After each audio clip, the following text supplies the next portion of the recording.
Bonjour à tous. 4 blessés dont 3 graves dans un accident de voiture la nuit dernière à hauteur de la commune de Marly-sur-Arroux au sud du Creusot.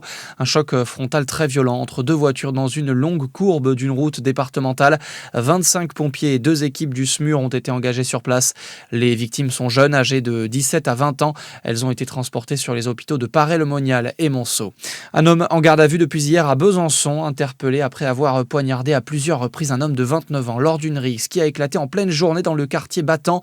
La victime, hospitalisée dans un état grave, est aujourd'hui hors de danger. Au moment de son interpellation, l'agresseur présentait un fort taux d'alcoolémie. Ils étaient 700 selon les organisateurs, 700 manifestants à avoir participé à la manifestation citoyenne organisée par le syndicat de police Alliance hier à Dijon. Mobilisation pour alerter sur la situation des forces de l'ordre face à la hausse des violences et au manque de moyens. Dans le reste de l'actualité, l'émotion toujours très forte un mois après le drame de Crans-Montana. Une marche blanche pour demander justice et vérité était organisée hier dans les rues de Lutry, commune suisse où habitaient plusieurs victimes qui ont perdu la vie lors de la soirée du Nouvel An au bar Le Constellation. Plusieurs centaines de personnes ont participé à ce moment de recueillement. De nombreux parents ont également pris la parole pour exprimer leur colère.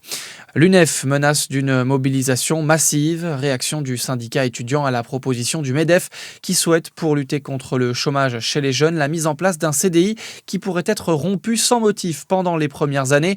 Mesure qui vise à créer une génération de jeunes travailleurs précaires, corvéables, à merci, sans droit ni protection, dénonce l'UNEF.